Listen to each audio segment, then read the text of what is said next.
Frieren Season 2 is about one thing: home. Finding it in the people you're with, remembering the ones you've lost, and helping others protect and preserve the ones they still have. It's been a theme the whole time, but it becomes a point in Season 2, and understanding that changes how this whole stretch reads. Because if you look at these 10 episodes as just a deep breath between the two bigger arcs, I think you miss the point of how important this stretch really is. I'm Gyozagodfather, and today we're looking at how Season 2 is all about home. The first way they bring this season's central theme forward is through place. The Northern Plateau is dangerous as hell. It's so dangerous you need a first-class mage just to travel through it. And yet it's full of cities, villages, families, and people who've made it their home. That matters, because everybody in this party is an orphan of war, and they've dealt with it in different ways. And the story's pulling that thread to bring this theme front and center. So when they get to the Northern Plateau and run into the only family left in a decimated village, they of course agree to help them and slay the big bad down the road. But before they go, Stark asks, こんな危険な場所で暮らす必要はねえんじゃねえか? And the dad's answer is the heart of the season. Our families were born and raised here. Our memories are in this land. 誰が故郷を捨てられましょうか? Man, we see the way this hits Stark. He's wide-eyed like, ouch. Because the way he sees it, he's the answer to that question. Who could abandon their home? Me, Stark. I can't, because I did. This dad's just some dude. He's not a fighter, but he's staying all the same. And once you see this, the North starts to hit different. So when they deal with the big bad down the road, the show's usually only giving you a couple swings, a couple shots, like the montage of them getting to the Northern Plateau. You don't really see any of the fights. But this one, we get the entire fight. Because this battle is really a representation of Stark changing his relationship to the idea of home in real time. Until now, home is just something he abandoned. That's why he's so wide-eyed when the dad asks who could abandon their home. Because he still feels so guilty about running away from his. This kind of character growth for Stark, being able to fight for other people's homes, is the kind of great writing that makes Season 2. It's using the new place they're in to help characters grow and change their relationships to things that have hurt them in the past. Stark no longer has this relationship with home where it's just something he feels guilty about. He knows now that there's homes out there that are worth protecting, even if they aren't his. That's why he has such a big smile on his face at the end of the fight, even though he can't move his legs. Home is where the heart is, and we get to see Vern and Stark build one. It starts in the first episode. Warble offers Stark a job in the bro party. Let's all drink beers and kill demons up north, dude. The lingering tension between Fern and Stark make her and Frieren wonder if it's an offer he should take. And she doesn't quite understand why he stays.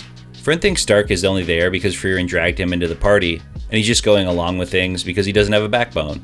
He's never stood up to her, so I get it. Why would she think any differently? And not only explaining that he turned Warble down, but telling her the reason why, that he joined the party for Fern and is staying for Fern, they fix their fundamental tension. That is, they fix their broken foundation. Now they can move forward, building their relationship on solid ground. One where they understand each other's reasons for being where they are. Fern believes in Stark, in how hard he works, and that he's going to come through for her, Frieren, and the party. And this is what sets up their date.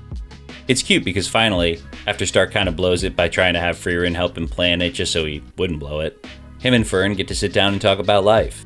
They reminisce about how lucky they are to be here, and remember how Eisen and Hyder took them in because it's what Himmel would do. This moment hits me like them putting up pictures on their mantle of Hyder and Eisen. Because in that moment, they're home. That's why their relationship matters. Not just because it's romantic, but because it shows us that this season isn't only about defending homes that already exist, it's about showing you how new ones get made. The second half of the last episode ties place and people together with purpose and drives us all home beautifully. The party's low on dough because Frieren's a shopaholic, and she remembers there's some work nearby, so they get a job killing monsters. After they beat the Lord of the Land, Frieren shows Stark and Fern the beautiful crystals running along the plateau as it stretches out into the horizon in the rising sun. We get the echo of the heroes' party too. Then their employer thanks them, saying, おかげで故郷の景色を守れた. Frieren's surprised. They assumed he wanted to mine it, but he explains, I'm from here. Seeing those crystals made me want to be an adventurer. I want to protect the natural beauty of my home. And the way they've used place to center this season's theme comes full circle here. After Frieren smiles at unwittingly having helped someone protect their homeland, we cut to Fern and Stark sitting down on the bench again. This echoes back to their date. We saw Stark's flashback to asking Eisen why he took him in, and Eisen said, it's what Himmel would do, and Stark's relationship to the idea of home has changed for the better.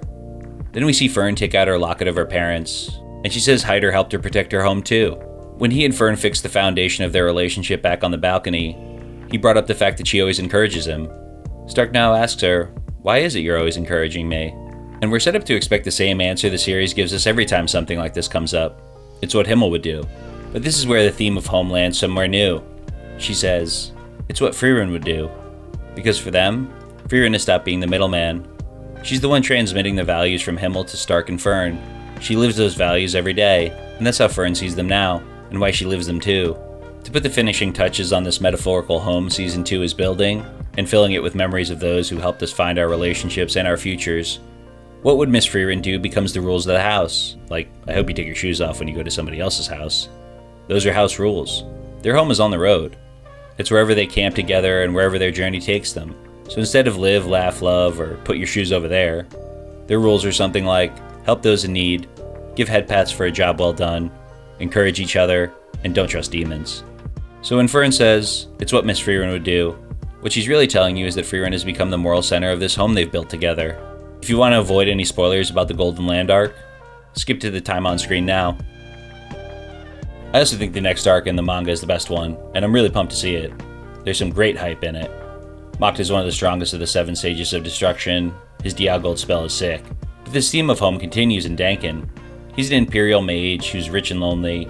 He becomes the caretaker of the Golden Land because it's where he met and married his wife, and where she's buried now. He wants to visit her grave one more time. They don't push the theme of home into the background in favor of hype fights and cool visuals. They keep exploring it in new ways. Because Danken's different. He's lost his home, just like so many others in this story, but he's got a unique chance to get it back. Not in the way that Fern does by making a new one, but actually get his literal home back. Even though his wife can't come back from the dead, he can still find solace in being able to experience his home again. And like so much of this show does, he's only able to do this by dealing with his past. So personally, I can't wait to see it. So that's why I don't see Season 2 as some lesser stretch between two bigger arcs. I think that misses the point, because this is where Frieren tells you what's worth protecting in the world, what the party is becoming, and why any of that matters in the first place. Did we get the biggest hype moments of the series? Absolutely not. But I think that makes the emotional stuff land even harder. The season got smaller, more personal, more grounded, and more intimate. And because of that, it gets one of the most important ideas of the whole show into the foreground. Home isn't just a place. It's a memory, it's a sense of belonging, it's the people you choose to protect and build relationships with. It's the way that guides your behavior with your family, chosen or not. And in a story full of people who've lost theirs, that means everything. So yeah, Frieren Season 2 is all about home. If you're still watching, you rule. Thank you. If you dig this, then subscribe and check out the other videos I have. And if you really dig this, I've got Patreon and YouTube memberships down in the description to help support the channel, get extra content, and get updates directly from me. Till next time, peace.